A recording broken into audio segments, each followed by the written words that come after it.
What's up guys, Skills of J here, and welcome to my Titan subclass tier list. And today I'm gonna go over every subclass that is tier list right here. So nothing much to explain right here. I'm not gonna be even ranking. I'm always gonna be ranking Behemoth S tier for quick reasons. So Behemoth subclass for good reasons. It has aspects, fragments. I haven't even got started on my aspects or fragments yet. I'm working on it, but I'm just entirely burnt out from regrinding everything that I had before, and it was completely gone on my main account. So Behemoth is automatic S tier on top. So I'm not gonna explain much about this Behemoth. It still is ridiculous, even though it is nerf. It's most likely about movement. So you could put on like Titan's Ramparts, Heart of Inmost Light, most notably Doom Marchers of all things. It's just ridiculous. So just nothing more to explain about this one. Just straight up S tier. Okay, so for now, light-based subclass, I'm gonna start out with Sunbreaker. And first off, Code of the Fireforge. Basically explosive power, kill enemies by hammer, soul explodes. Yeah, hammer strike, which enables shoulder charge and also weakens enemies. And not just that, this is the strongest shoulder charge of all Titan subclass. Out of the 3 shoulder charging subclass, the Striker one and the Void one. And also, you gain Tempered Metal. Solo ability kills grants you and nearby enemies bonus movement and reload speed. And Vulcan Rage. Hammers shatter into explosive molten ember on impact. So, what am I gonna rank this one? Well, no subclass is F tier, right? I'm not making it everything, and there's no like subclass at F tier. But if it's at the lowest tier, in my opinion, Fireforge is D tier. Well, I have a good reason, because Hammer Strike, yes, it is the strongest of them all. And Tempered Metal, I'll be honest, it's not that grand. It is really not that grand for just movement and reload speed. You could check out what bottom tree's Code of the Siegebreaker has. Like passing through his sunspots grants you grenade, melee, an even faster recharge, and super lasts longer. It even grants you bonus damage too. This one, on the other hand, is not that grand. Just movement and reload speed is basically not enough support. Alright, if I were to change a Sunbreaker, while super, it enables you to still shoulder charge too. It's not just like throwing hammers. It can't be just throwing hammers all the time. You can leave the just throwing hammer part to Siegebreaker and give this one still super, like it did in D1. But overall, I feel like this need to be a major overhaul. Because it's very, very underrated right now. So D tier it goes. And speaking of which, next up is Code of the Siegebreaker. Here's Soul Invicted. The solar ability kills restored your HP, grenade, melee, and Sun Warrior leaves a deadly sunspot in their wake. Hammers created a sunspot on impact. While standing in Sunspot, you throw hammers faster. Passing through a Sunspot grants cause your grenade and melee abilities to recharge faster, and your super to last longer. It also increases damage for your weapons damage you deal. Striking the enemy with the melee, it releases a solar explosion, setting nearby enemies on fire for CC. This is overall a good Sunbreaker to use. Most notably, I normally love to run Asheron's Wake. Most people run the Phoenix Cradle, I believe. I believe, but me, I most notably love to run on Heart of Inmost Light, right? Because it recharges faster. It's basically synergy well with Code of the Siegebreaker. Here, I basically love this. Love this Sunbreaker set. Yeah, so overall, I'm gonna rank it a solid. It's very supportive and very solidative. I'm ranking this one to A tier for now. Code of the Devastator. Now this is a hard to use subclass to use. So Code of the Devastator. Here, you're able to throw a hammer at a distance. Here, picking up a hammer fully recharges your melee. Kills with your solar abilities. It increases those ability damage. Stack up to 3 times. Whew. After hitting an enemy with your throwing hammer, picking up a hammer regenerates your. Picking up a hammer after you hit an enemy, it recharges your. It regens your health regeneration. Now Burning Maul. Oh, this is a different super. You can hit R2, mainly most notably R2 for heavy hitting, for most of the damage done, and it tracks too.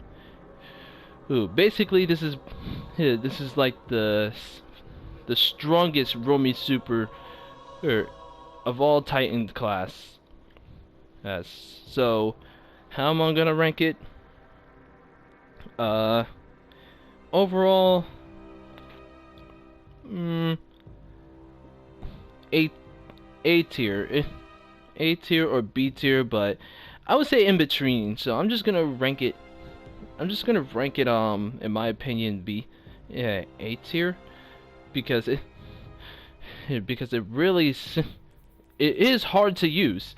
It is a hard to use subclass, as mainly using Doom Archers, or most notably Ashen's Wake with fusion grenades. Trust me, I seen like Frostbite's video about using Ashen's Wake, and I don't have that exotic, but what it does is when you get a kill with a fusion grenade, it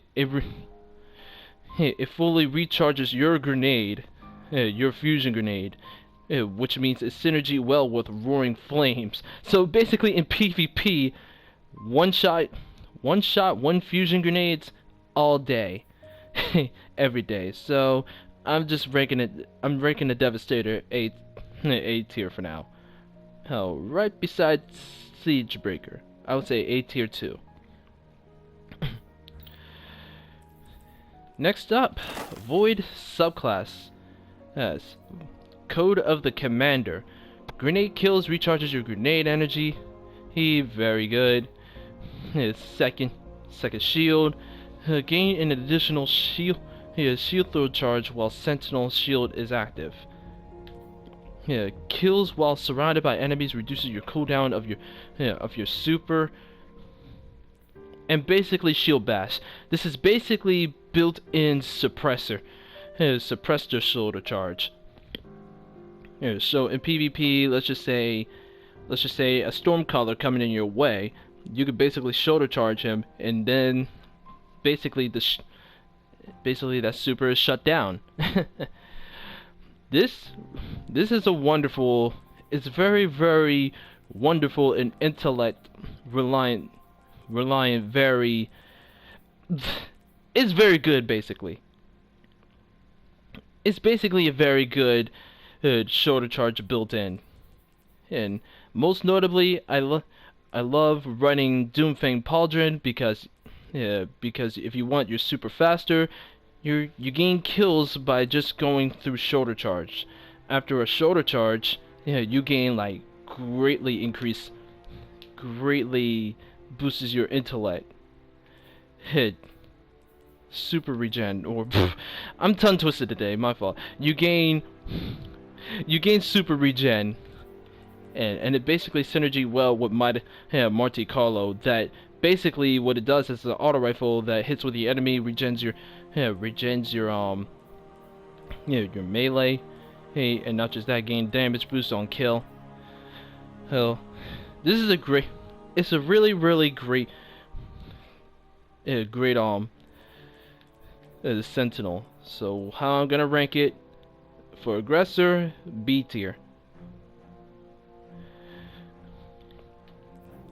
Okay, Code of Commander. Here, first off, tactical strike. Gain. Striking an enemy with a melee ability to cause a void explosion, and you and your nearby enemies gain regen health as well as your grenade and melee energy when your void detonates explode. Hit the target with a void ability to attach a void detonator. Further hits the detonator to explode, deal damage to surrounding targets. And finally, Banner Shield. Guarding with this Sentinel Shield to create a defensive wall. Allies who shot through the wall has an increased weapon damage, and guarding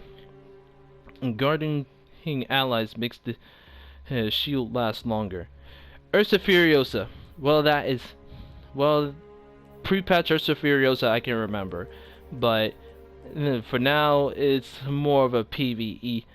It's more of a PvE type of thing. If you want to be offensive, without a doubt, Doom Marchers, Doomfang. Doomfang is also good. It has a little niche with Doomfang, but it's most notably Doom Marchers at this point for this control one. You might as well call it Void Shock. Code of the Void Shock. Commander of the Void Shock build. So how am I gonna rank it? I would say B tier.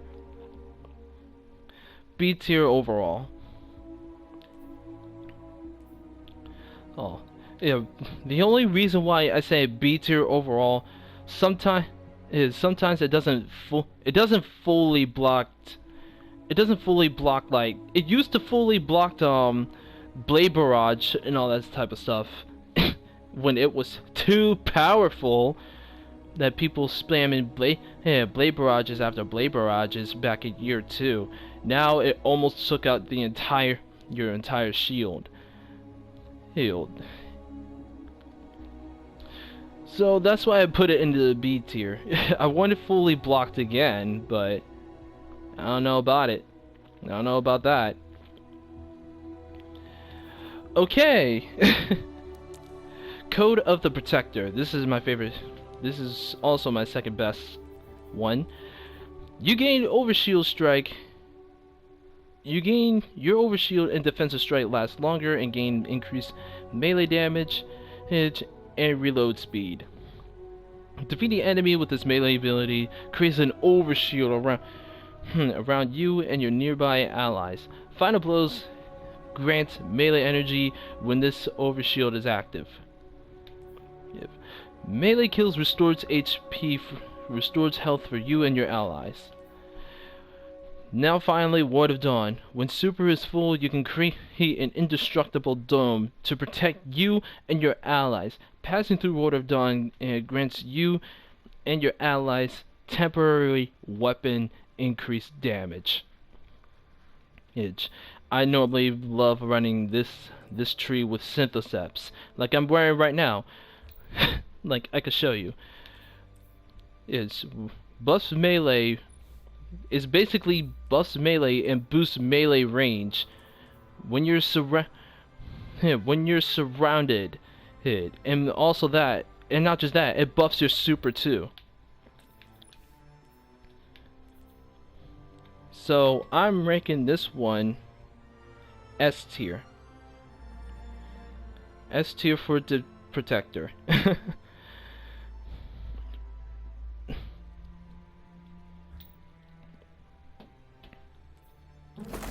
Okay, last but not least, my favorite subclass of all time, Striker. My favorite subclass of all time. Starting off with Earthshaker.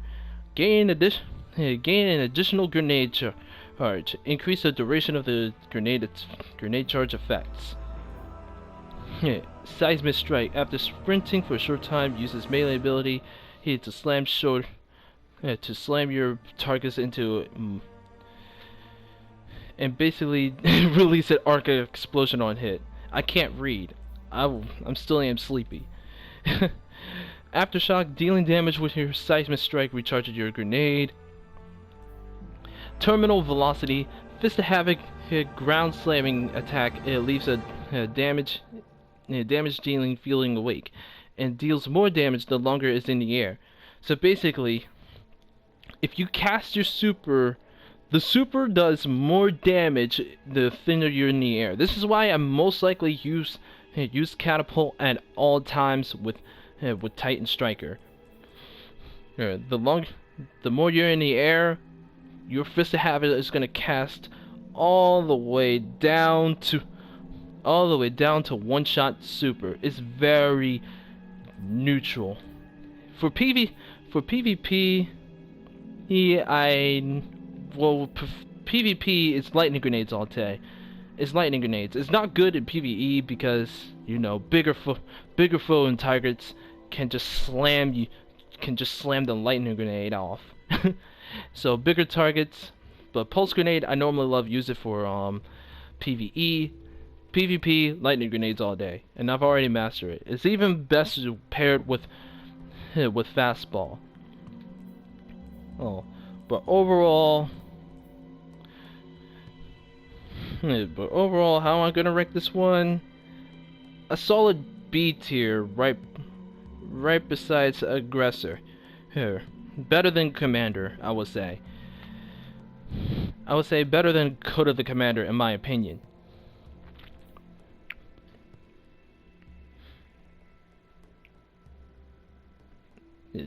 It does have a niche with Syntheseps to be funny. Because I did get a quad kill with this one with Syntheseps, but I normally love pairing it with the Skull Fort. I don't have it though. But no similarly Doom Marchers.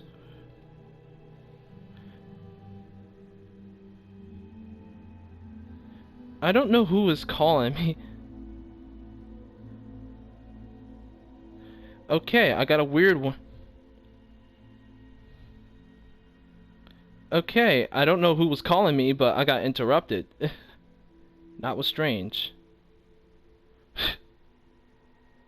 Like, jeez. Oh, it was just a random call. My fault. So yes, overall, it's still good. It's a very neutral game, but it's still good. Okay, next up. Entered override code of the missile. Picking up ammo or slide your equipped reloads your equipped weapons to gain a small gain increased weapon damage for a short time. Hitting enemies with a ballistic slam grants super energy and also activates inertia override. A thunder crash. Hurl into the air like a missile and crash into the enemies with a meteoric slam. Ballistic slam, basically that's a signature melee impact version, and inertia override. Very movement. It's very. I would say when I use this, it's still good. Certain exotics that is mandatory, such as it's very exotic-y mandatory piece subclass. Like when I say very mandatory exotic pieces subclass, like I would say Curse's Falling Stars or the Falling Stars, the Synthoceps, or mainly the #1 spot. What else? Doom Marchers can fit this role well. But how can I respond to that? So what am I placing this tier in? And I would say C tier. I would say C tier for sure. Okay, last but not least, Code of the Juggernaut. So melee kills and triggers a health regeneration, destroying enemies with Fist of Havoc extends its duration. Critically wounded enemies or breaking their shields increase your melee range and damage. Striking the enemy with this melee to reload your weapons and gain both your weapon stability and increase weapon stability. This is the most people use back in year 2. Just most likely care about Code of the Juggernaut non-stop one-eye mask incident. But now I got toned down a bit. One-eye mask got toned down massively this season and onwards. Yeah, onwards. Mainly Worm God Caressed or Synthoceps can work this one well. Well, Synthoceps is mainly going to be good for PvE because it majorly needed it. Or you can go with Worm God for PvP. Yeah, because I don't have it, but destroying enemies with melee increases melee, and not just that, it buffs melee too. So technically in PvP, no matter what resilience you are, or you are going to be one shot by a melee Worm God Juggernaut. So basically punches for days, and after punches for days. The super is not that strong. It's nothing compared to what Earthshaker could do, but the duration part is where all the CC or all the crowd control is going to be at, where you gain most likely kills where there's not another super around. Yeah, but overall, I would say it still is one of the best in my opinion. So the Juggernaut, I'm placing it S tier here. And that is all my tier listing.